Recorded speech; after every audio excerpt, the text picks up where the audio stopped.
I'm Jana Levin. And I'm Steve Strogatz. And this is The Joy of Why, a podcast from Quanta Magazine where we discuss some of the biggest unanswered questions in math and science today. So, Steve, I really have a good topic today. It's aliens. First of all, have you ever seen a flying saucer? Let's just have it out, Steve. Okay, this is where I have to admit no, but I would like to talk to you about aliens. Okay, that's really good because this is serious. I think scientists take very seriously the idea that there's life out there. Have you ever pondered the question, are we alone? A little bit. Years and years ago, I read a book by Francis Crick, better known for his work on structure of DNA. But Crick wrote a book called Life Itself, and he was interested in the idea that life on this planet might have been seeded by a process that people were calling directed panspermia, that maybe life had been sent here. Yeah. But the thing that really sticks with me from Crick's book was a point that he made, which is about what's the probability of life starting on a given planet. And he said, we really don't know. Like, we just really don't know. And if the number is sufficiently small, like astronomically improbable, it could be that we're the only life in the universe. That's not impossible. You always hear people say, oh, there's so many stars and so many galaxies that people just assume that's a big number. So, of course, there must be life everywhere. But in my heart, I really don't know. There might be none or there might be a lot. I don't know. Yeah. Well, I think that's exactly the question, that this isn't just a matter of belief, right? It's not I believe in aliens or I don't. And it's also no longer beyond quantifiability. We actually have concrete questions we can ask, parameters we can estimate, satellites that search for planets that give us data and intel. And this is kind of a modern and more sophisticated version of something called the Drake equation. So I spoke to someone who studies deeply the mathematical underpinnings of making these kinds of assessments. And that is David Kipping, who is a colleague of mine. David is an astronomer at Columbia University, where he studies exoplanets and exomoons. And he's really focused on developing new statistical methods in particular to detect potentially habitable worlds, which I think is a very intriguing way to get ultimately to the question that haunts him, which is, are we alone? So here's David Kipping. Welcome to The Joy of Why, David. So great to have you here. It's a pleasure to finally be on. Yeah, it's great to be here. I know. It's so great. Usually we're in the same building at Columbia. Yeah. But not today. Yeah, or a bar having a cocktail or something. Right. We should do this there. That's for sure.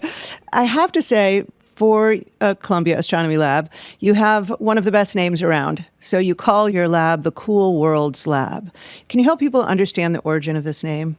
Right. So when I was applying for faculty jobs way back, I was doing that usual thing of trying to come up with a good name.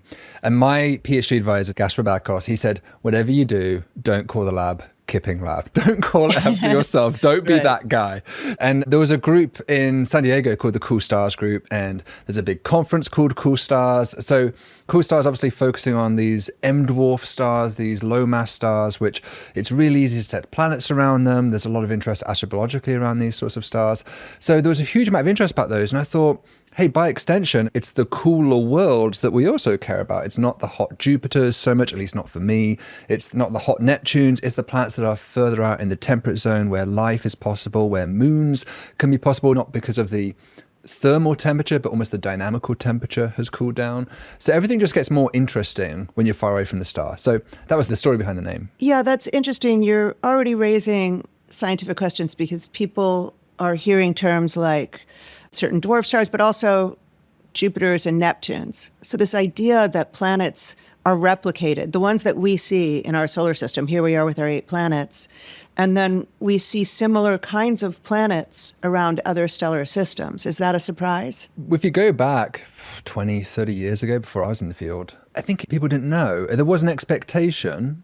Sagan was the eternal optimist, and he wrote about this a lot, and he really did expect, and many others expected, there to be lots of planets out there. But you can make an anthropic argument that it's perfectly consistent that the solar system could be the only place that has planets. Right. And it would be perfectly natural that we would happen to be born in the one place where there are planets, because of course we couldn't be born anywhere else. So you could make that argument, but I think it would be surprising a little bit intuitively. And indeed, once we started finding planets, it reinforced that view. But I think what's really took us aback is just the diversity of worlds. I mean, we really expected the solar system to be a template of what other systems would look like, and it's not, Janet. It looks radically different from place to place, and that has really blown our minds. So when Carl Sagan was working, it wasn't clear that there were other planetary systems. That is quite amazing. When you started entering the field, it was already accepted that there were tons of exoplanets, and the search for life was a real scientific pursuit. Would that be fair to say?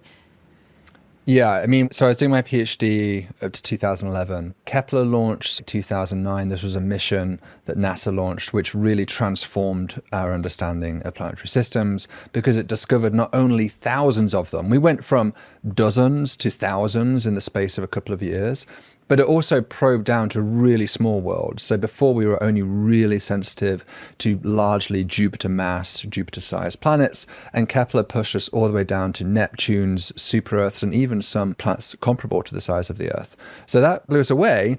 But at the same time, I was thinking, hey, if we are able to detect Earth-sized planets, why couldn't the universe be a little bit more creative and start making Earth-sized moons around Jupiter-sized planets? And that was, really where I got into this idea of looking for moons. So why is it important that it be Earth-sized? What's wrong with 40% the size of the Earth for a moon?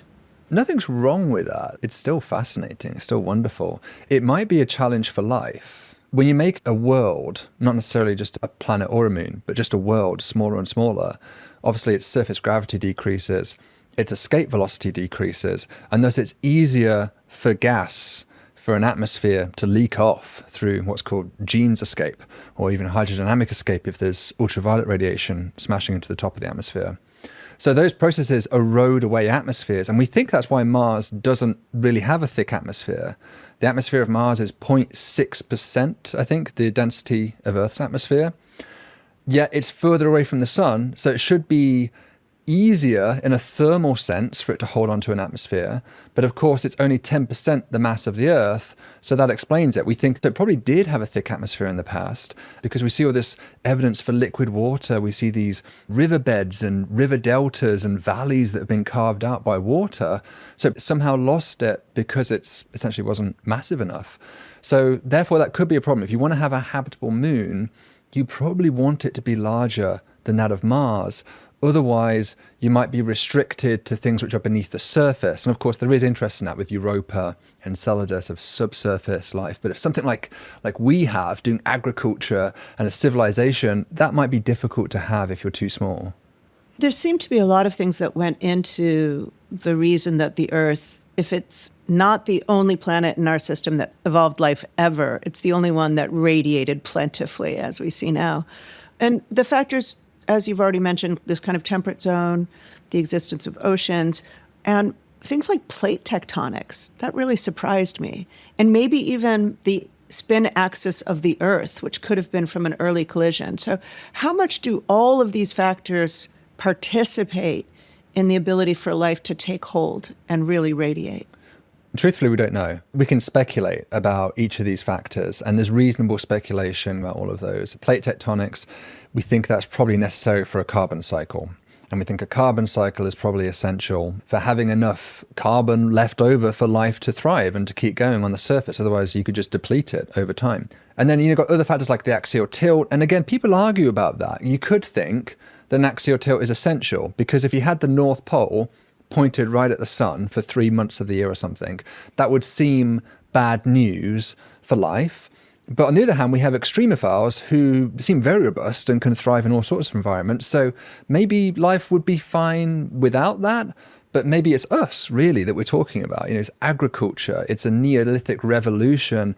Can you really do farming and have civilizations if your climate is wildly swinging? Like in Game of Thrones, you have these insane winters, right? Winter is coming, yes. The winter is coming. It'd be like that kind of situation where you get these very deep winters and very extreme summers. And maybe that might be difficult to imagine a civilization thriving.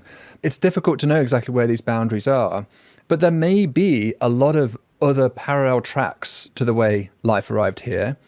Maybe on Titan. Titan's a very alien moon, has methane and ethane lakes. Very, very different from the Earth. But perhaps there is life there, some form that we can't really even imagine thriving on the Earth. Yeah, it sort of seems an insane trend to fall into, given that we keep getting deposed from being special. And when we think about the kinds of organisms that exist here on Earth, the variety is tremendous. Yeah, so you've made the transition from just life, which could have been bacterial, to technologically sophisticated life, which sometimes is called intelligent life, but then that has all kinds of philosophical pitfalls. And so you've just given this really interesting set of examples, which are technological spacefaring civilizations that are trying to harness the energy and the resources, not only around them, but maybe of the entire galaxy. Right. And that historically had a sort of origin in the Drake equation, which might have fallen out of favor, but really structured the conversation for a long time. Can you tell us a little bit about the 1960s astronomer Frank Drake and what he was after in terms of trying to write an equation to predict the probability of the emergence of so-called intelligent life? My understanding of this story, obviously it was way before my time, this is back in the 60s, was that Frank Drake had organized a meeting to talk about searching for alien signals, radio communications. I think probably inspired by the paper by Morrison Cocconi, the famous Nature paper, which really triggered this thinking about looking for alien transmissions. And so he had a little conference, and I believe there was only like 7 or 8 people at this conference, and it included evolutionary biologists, it included astronomers. Carl Sagan was in attendance at this meeting, famously.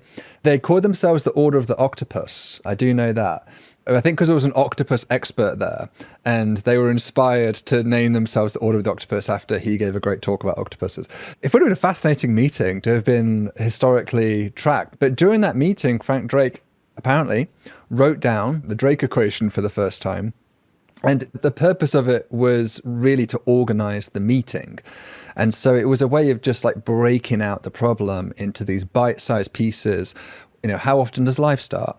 How often does intelligence get going? How often do they communicate? Wasn't really intended, in my interpretation, to be a calculator. And I think that's where it's been abused and why it has been sullied over the years, because there have been numerous papers where astronomers have just plugged in numbers for the frequency of intelligence. And I mean, how does anyone know these numbers? It's all just guesswork. Now, you have tried to, in technical papers, reframe the Drake equation in a way where you've considered birth and death of civilizations. And again, returning to this possibility that we shouldn't overestimate, we should entertain the possibility that we are alone in the universe. Can you tell us about this approach and why you think it was worth pursuing, even after everything you just said? Yeah, I prefer the birth-death formalism. It wasn't just me that's proposed this. A few other people have converged to this idea as well. But the attraction of it is that you get rid of a lot of these terms which seem really arbitrary. For instance, we talked about these different qualities, like the axis of the Earth has to be tilted within a certain range or something. That's not actually in the Drake equation, but you could imagine someone adding in more and more parameters like that. The fraction of civilizations that choose to communicate via radio, well, what about if they choose to communicate via something else? Its utility is questionable, I think. And so for me, I was just interested in, all models are wrong, but some models are useful. Make the model as simple as you can get away with. And the simplest model you can possibly imagine is that there is some rate at which these entities, civilizations, intelligence, whatever you want to call them, emerge, and the some rate at which they die. And that's useful to think about that way, because then you would expect there to be an equilibrium over a certain amount of time, after some settling time. And so you can actually do that kind of calculation of what would be the settling time for given rates. And I think you can make a fairly convincing argument that given the age of the universe and the age of the galaxy right now, you would expect to be in an equilibrium state at this point. And so that's interesting, I think, for just dialing it back to the simplest bare bones you can, but it still leaves you ultimately with this question. And so what we argued in this paper is that the actual number of extant, present day civilizations out there ends up being dominated by purely the ratio of the birth and the death rate. That's it. So it's actually just one number, the birth to death ratio. That's all that matters. It has an outsized influence on the result of the equation. It's the only thing that matters for the population. It's exclusively down to that ratio. In statistics, we often want priors, right? To predict a distribution, you have to have some distribution that you assume for the birth to death ratio. And so we argued that the most agnostic and least informative prior, if you plug it in, it ends up giving you a very bifurcated distribution. So you end up with there either being a very crowded universe or a very lonely universe. It's very difficult to get it intermediate. And I think this intuitively makes sense. There was a physiologist, John Haldane, about a century ago, who pointed this out. He said, well, imagine you approached a bench and there was beakers of water, and the beakers of water are almost the same. They have more or less the same temperature, the same salinity, but there might be slight differences between them. And then you have some random chemical, let's call it chemical X, and you're going to pour it into these 20, 30 beakers, let's say. And his challenge to the listener was this: what fraction of the time would you expect this random chemical X to dissolve amongst these beakers? And he reasoned that you should expect either it to be almost 100% or 100%, or almost 0% or 0%. But it'd be very weird if half of the time this chemical dissolved in the water and half of the time it didn't, given the water is more or less the same water. It's more or less the same stuff each time. And so by the same extension, there's all these Earth-like planets out there. You would expect that once the rules are in place, if life is the way it goes, then life will just pop up everywhere. Or it's incredibly unlikely to get to life, and therefore we would necessarily live in one of those rare places. So we kind of argued this bifurcation, that you would end up with either a crowded universe or a lonely universe. And then we more provocatively said that we think the crowded universe is, certainly for technology, incompatible with observations. It is a very quiet cosmos out there. The famous question Fermi asked many years ago in the wake of the UFO craze and the Roswell incident and all of these sightings of flying saucers, he said, where is everybody? It did raise a question. And in this statistical distribution that you're suggesting, wouldn't we already know if it was crowded? I think we would. I mean, so our claim is that if you're an optimist for SETI, search for extraterrestrial intelligence, just for the rare person who doesn't know SETI. Correct, yes. So conventional SETI is listening for radio waves, right? They've surveyed now millions of stars, which is still only a tiny fraction of the galaxy, but millions of stars. They've done it for 7 decades, not continuously, but on and off. So lots of gaps, I'll grant you. But there's been a lot of SETI work. And certainly the universe is not screaming. It is not full. It is not saturated with radio transmitters. We are absolutely confident that is not the case.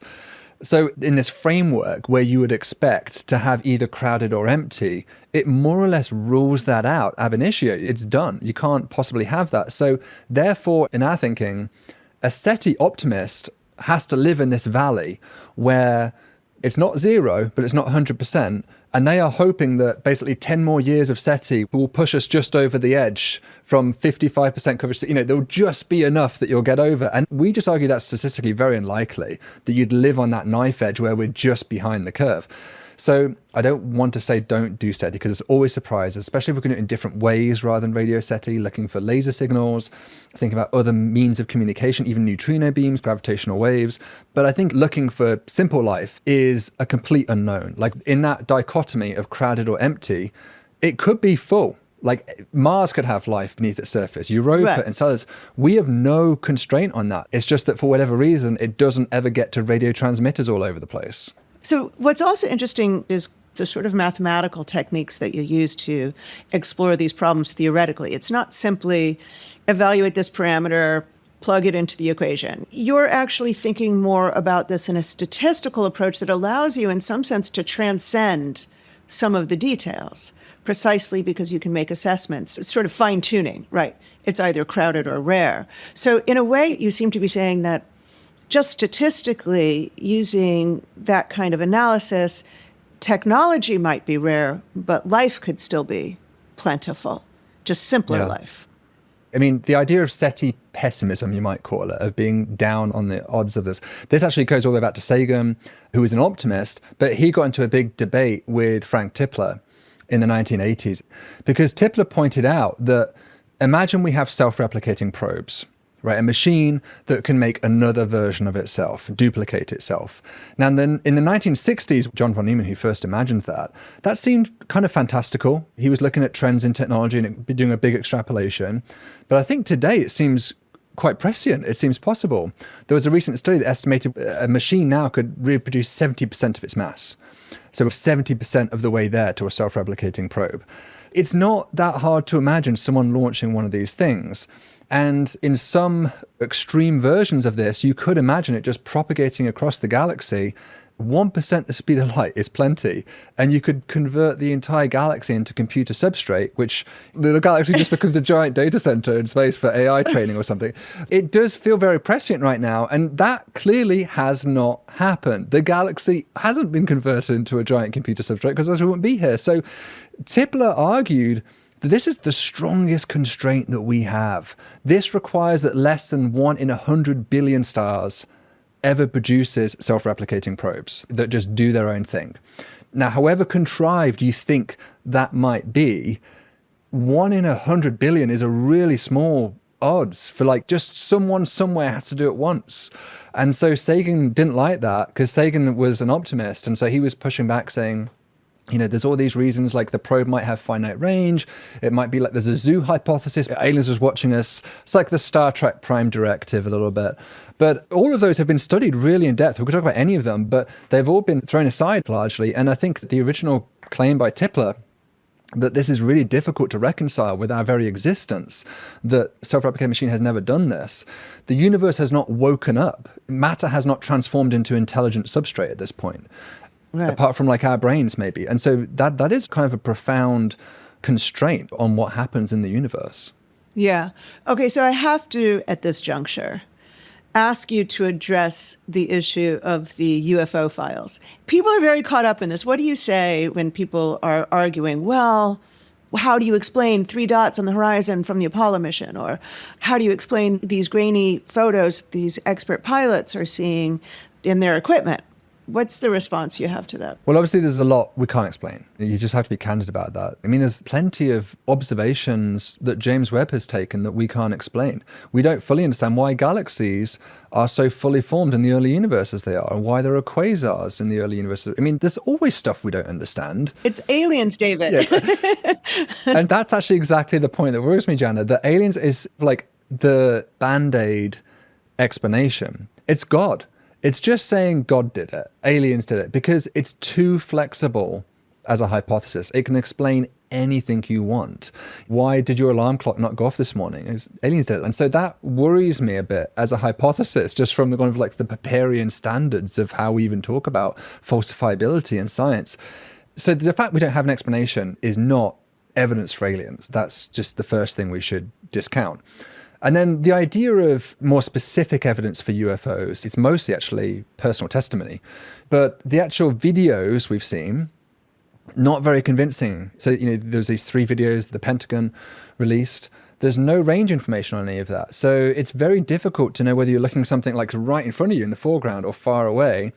And the pilots said, oh no, I had a good idea of where it was. I knew where it was, but it's not reproducible. And of course, science is all about reproducibility. If you can't reproduce it, we just don't know what to do with that.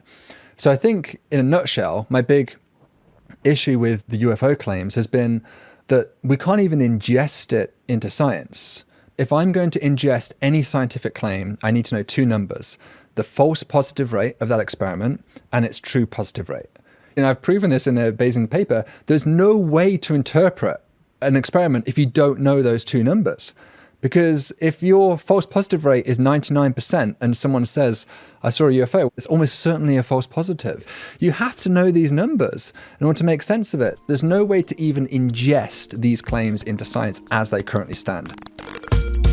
Oh, that's a very interesting take, the statistical argument from Bayesian thinking that we can't even assess these claims properly.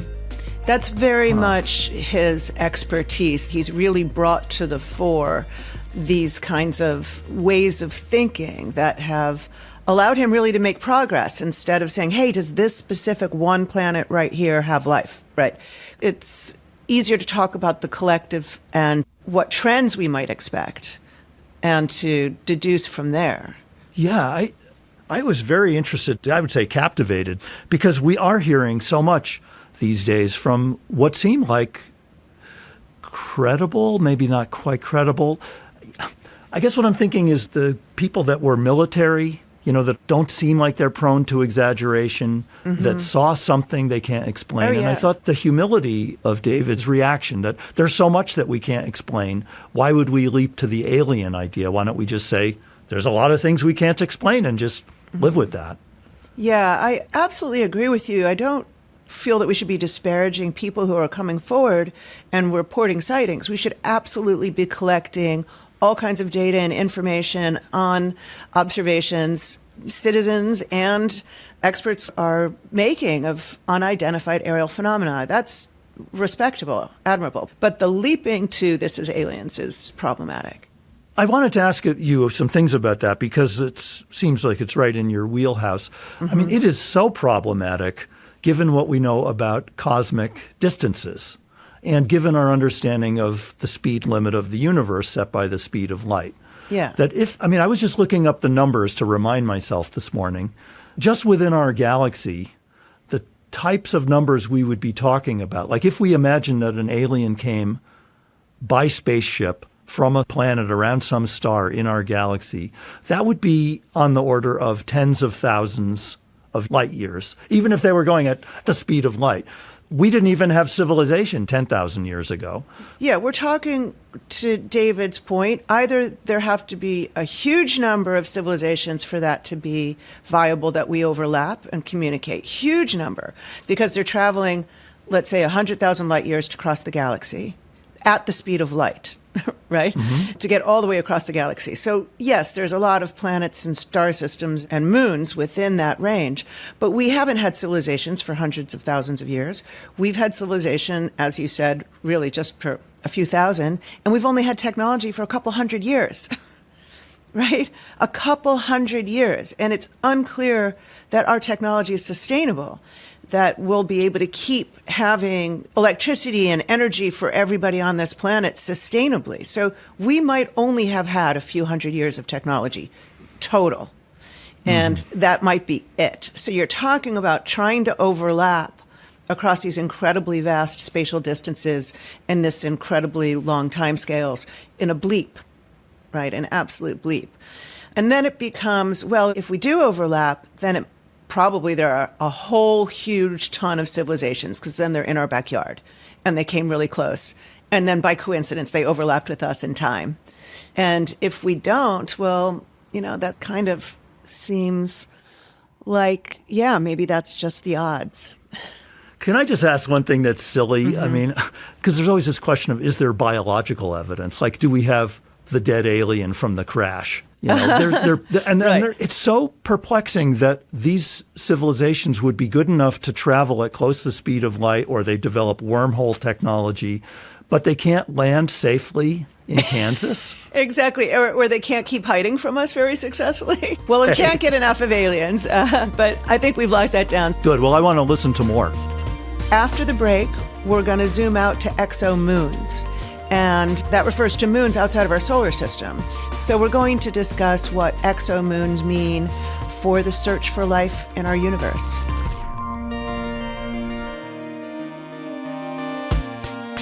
Welcome back to The Joy of Why. We've been speaking with Columbia University astronomer David Kipping about the probability of life in our universe.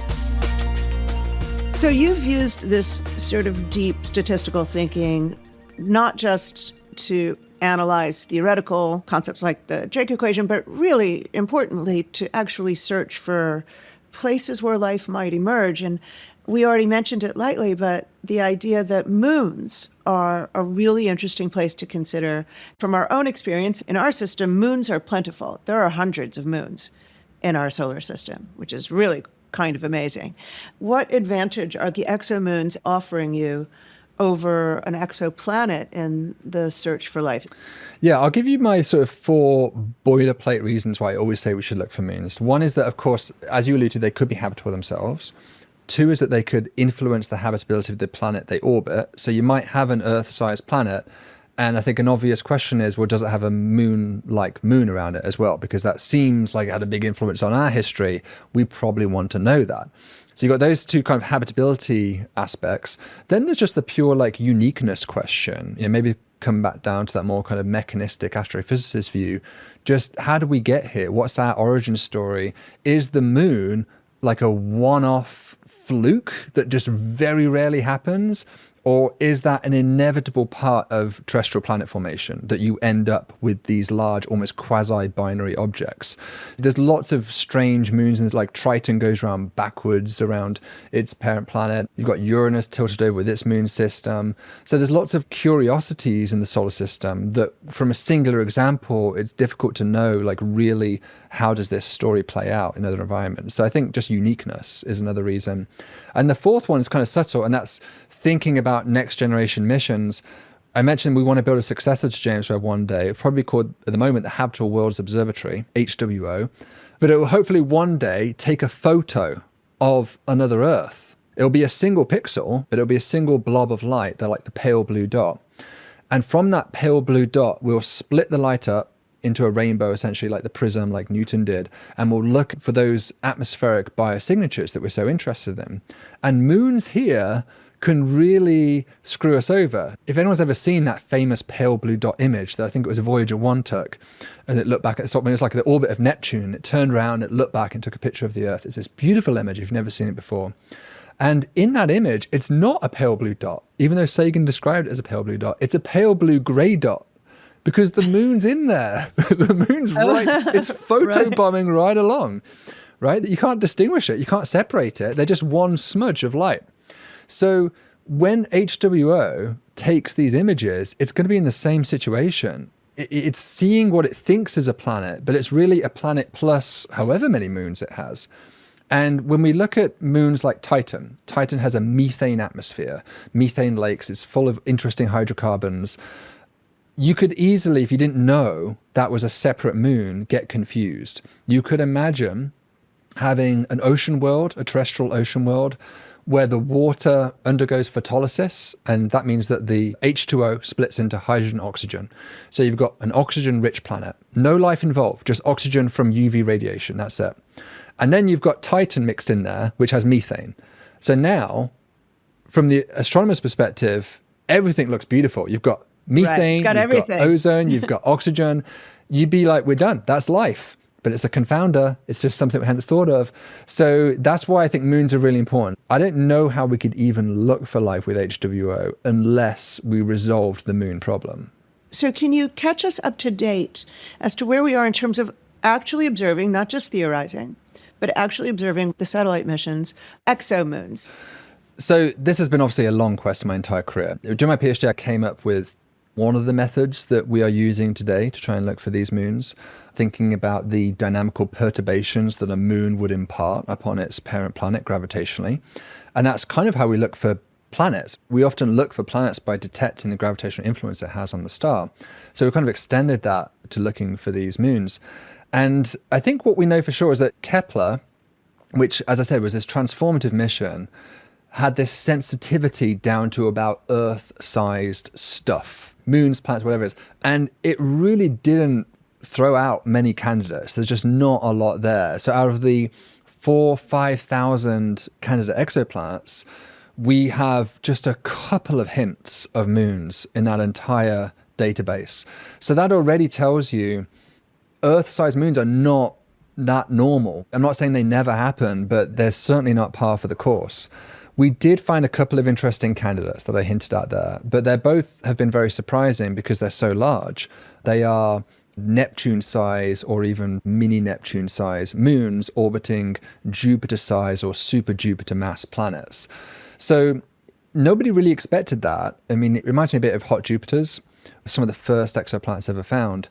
They're Jupiter-like worlds, but are about 10 times closer to their star than Mercury is around the sun. Very close. Yeah, scorching temperatures, thousands of degrees Celsius on their day side. And so it was very surprising. Actually, a lot of people didn't believe them. They thought, how could you possibly get Jupiter there? Because we think we know how Jupiter formed. It formed from ices. It formed from essentially the same kind of cometary material that you find out in the distant solar system. So that stuff just wouldn't be stable close to a star. It would boil off. So you can't make Jupiter-like planets there. But we now know they're definitely real because we've just found like so many of them. And it still puzzles us how they got there. We still don't understand it. And so we found these two large moons, 1625 b-I, and then there's also Kepler 1708 b-I. So the B is the planet, the number plate is the star, and then the -I is the moon. Those are the only two we've found. Other teams have seen hints in different observations as well. No one yet has like a crisp, clear, slam dunk signal. And I think that's what we really need. The field's in desperate need of that kind of clear signal. Obviously, a big thing close to the star is the easiest signal you can possibly get. And I think a general story in astronomy is that often the first examples of things we discover are not typical. They're often very unusual beasts. And the reason we find them first is because they're so loud. They're disproportionate. They're tail end members of their population. They're not representative. And so it wouldn't surprise me if these things turn out to be real, but they're still requiring follow-up to ultimately figure out what they are.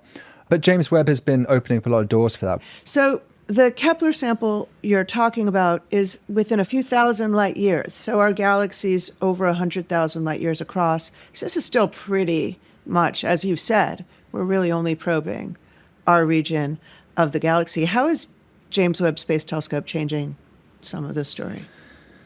Yeah, so James Webb is not really trying to discover new planets. It's certainly more than capable of doing so. It's just that the telescope time is so precious. A better use of its time is to do stuff like look for exomoons. We've done that experiment recently. Unfortunately, it came out flat. We looked at this beautiful Jupiter analog planet. It's really had kind of a similar orbit, a similar star to our own solar system. This Jupiter-sized planet on a nice long orbital period far from its star.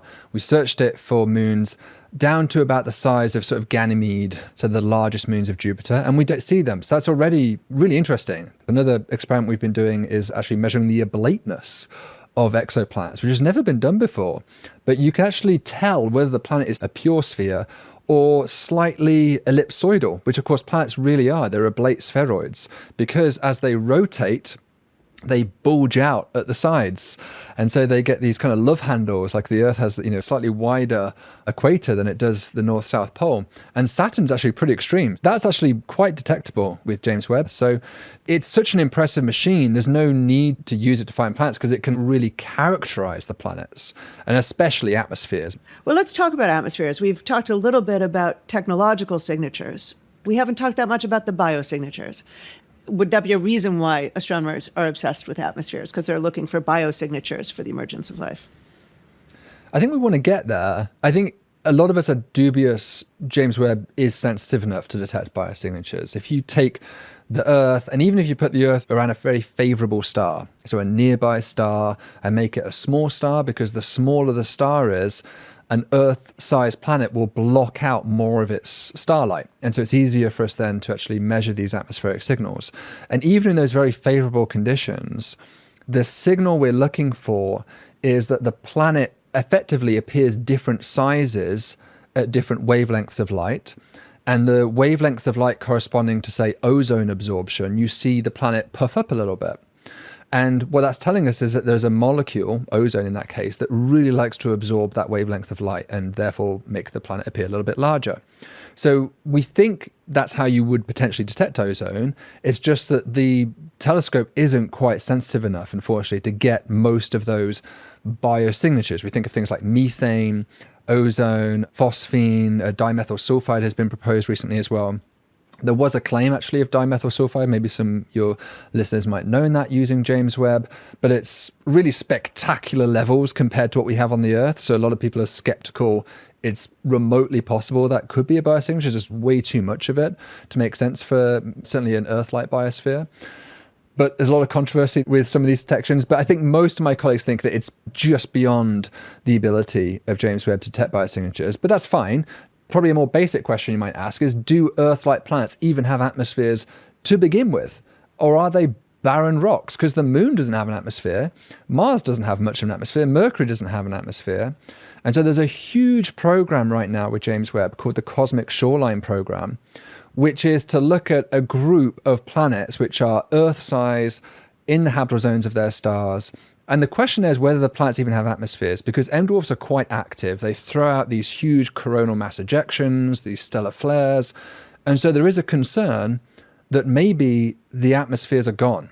Maybe these planets can't even sustain an atmosphere. James Webb can answer that question.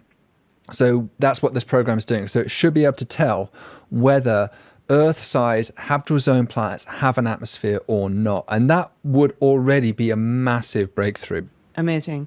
So clearly, if they have atmospheres, the prospects for life goes up, loosely speaking, in that Drake equation kind of a way. Some of these biosignatures, though, are confounding. If you could find the atmospheres and you were to look for some of these signatures, you've mentioned certain elements that we're looking for, certain molecules that we're looking for in the atmospheres, because the presumption is that these are outgassings of metabolism, presumably, or something like that. But we don't even really know that, do we? No, I mean, we just have one example, right? The confounders is a really big problem, and I've been thinking about that a lot. And what worries me a lot is that when you look at the history of biosignatures, just very broadly, there's been so many spurious claims. I mentioned very briefly the Alan Hills meteor, which was rock on Mars 4 billion years ago that knocked off, it landed on the Earth, landed in Antarctica, I think in 1984 or something. And they collected it, they studied it, and they found these like things which looked like little worms under the electron microscope. And so that was essentially a biosignature. It's not a gas, but it is a biosignature. It's a signature of biology. And it turned out that even though it looked like life, other geochemists and scientists were able to show that you can make structures like that without biology involved whatsoever, just basically through water and high pressure water in particular. And so that really killed the momentum behind that claim. Another example, if we go really far back, would be Martian canals. Seems silly now, but Percival Lowell, he thought there was canals on Mars because he thought that was a biosignature. He saw these lines on Mars and he thought, I know what causes that. It's a canal system. So often we are tripped by what we don't know. It's not Percival Lowell's fault that he didn't know about those psychological biases because nobody had published on them yet. A very recent example was DMS, dimethyl sulfide. Dimethyl sulfide was claimed, as we mentioned earlier, in an exoplanet atmosphere recently, K218b. Cambridge University did a huge press release talking about this being a historic moment in the search for life. But we now know that DMS is on comets in the solar system. Unless you think there's living creatures on all the comets, it seems difficult to believe that this is an unambiguous biosignature anymore. So just time after time after time, it's like Groundhog Day, Johnny. You just keep waking up, we hear these claims of life, and then we all know what's going to happen. Happens every time. It just dissolves. So I've been thinking about this really hard recently. And yeah, I do think the current approach we're using just will never work. And we do need to really rethink how we do this. And have you made progress in suggesting a way that we should do this differently? Yeah, so my tentative suggestion is to do what I call A/B testing, which in YouTube landscape is something we're very familiar with. Like you have two thumbnails and you challenge them against each other and see which one gets the most clicks. And so the way we do it here is you'd have two samples of planets, for example, and you have some reason to believe this is the condition for this experiment to work. You have reasons to believe that the occurrence rate of life is different. It can't be the same. If they're the same, this doesn't work. There has to be a difference in the life occurrence rate. But the confounder rate, how often natural geochemistry or whatever it is producing ozone or whatever signature you're looking for, that has to be the same. So the confounder rate's the same between the two samples, but the life rate is different. And so really then you're doing a differential measurement. Any difference you observe in biosignatures between those two populations, therefore in a differential sense, has to be due to life. It doesn't tell you how much life there is in an absolute sense. You still don't know, but you know that that excess must be driven by life. So that statistically is very clean. It resolves a lot of these problems and these unknowns. But you might reasonably question whether it's even possible to set up such an experiment. And that's what I'm thinking about now. Amazing. So again, you're returning to the kind of statistician's roots, right? That the observations aren't going to be one moon with one obvious signal. It's more large samples and large statistics. Yeah, I'm skeptical it would be a slam dunk in the same way maybe we've had with other fields. To quote Donald Rumsfeld, it's the unknown unknowns that get you, right? And so there's so much we don't know about chemistry and geochemistry and other planetary environments that it feels like we are doomed to always be caught out by those things. I think the only exception to this I can imagine is actually a really strong information-rich SETI signal. So if it was like a laser beam with a video transmission encoded within it, there's just no plausible natural confounder to that. You just can't imagine it. It just seems impossible.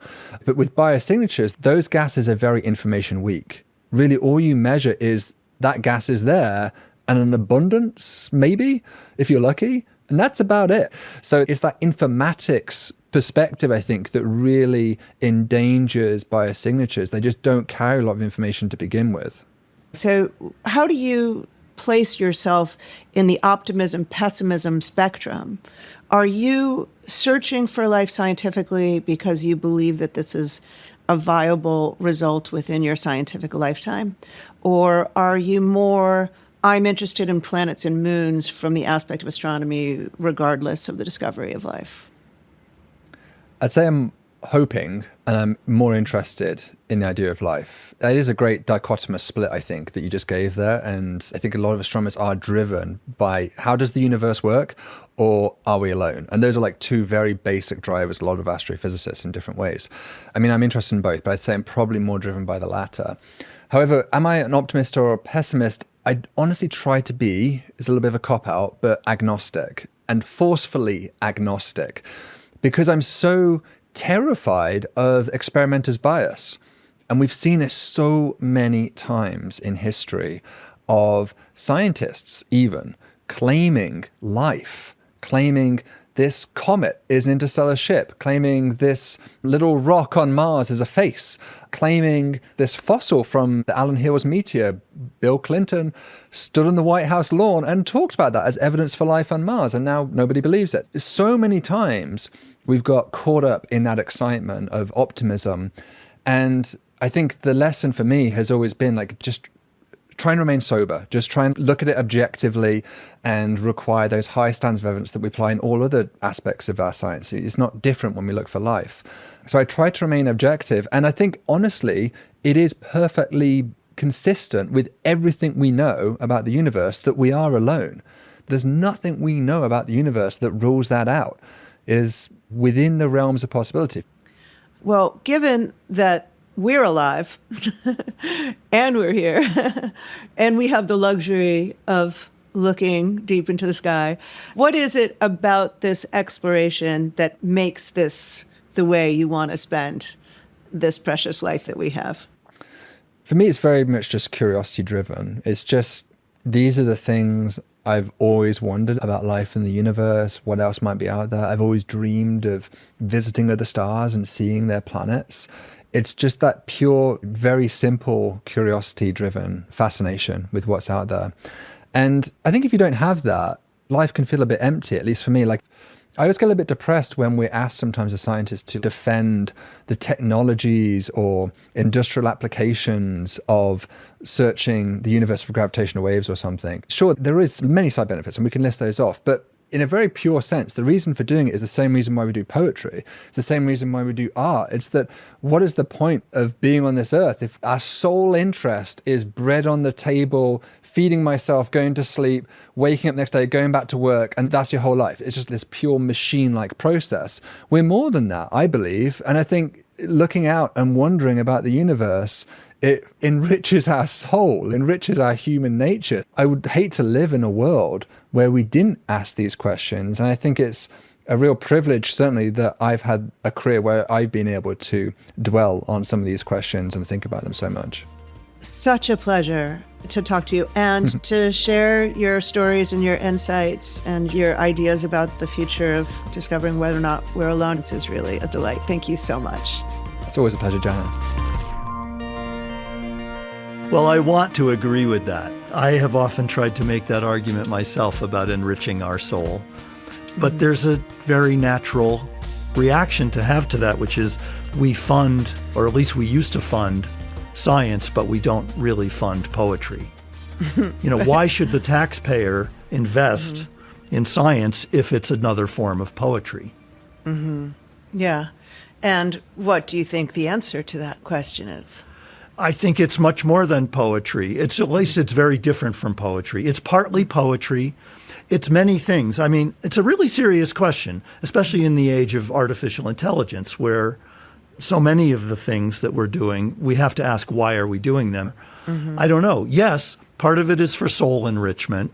Part of it is for helping future technology or helping, new medicine or improve the quality of life of all of us. I want all of it. I don't know. What do you think? Well, I would say that obviously really resonates with me what David's saying, but for a reason that I think is also transformative for humanity. If you think about the shift with Copernicus from thinking we're at the center of the universe to understanding and comprehending that we are not, that has untold implications, consequences, ramifications for the entire paradigm of civilization and what we're doing here and how we handle each other.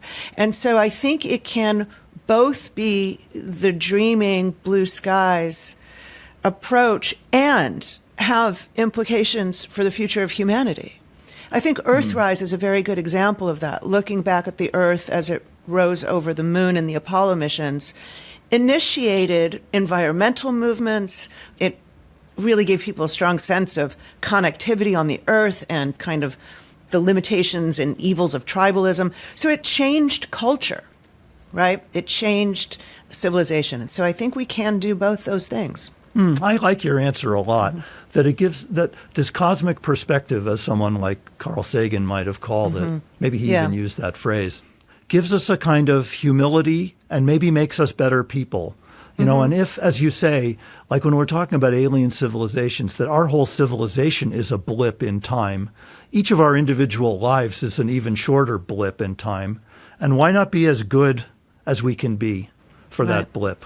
Yes, I mean, here absolutely. we're getting into theology and ethics and all of that. But maybe science, which is often seen as somehow separate from all of that, is really a very good teacher about how to live ethically. I think it is, yes. And I think about how to cooperate internationally, how to transcend belief systems and trappings of nation and faith, and to instead view ourselves as one species playing out on this one place together. Well, on that note, man, man. I need to go meditate. Okay. Yeah, exactly. I need some universal transcendence. Yeah.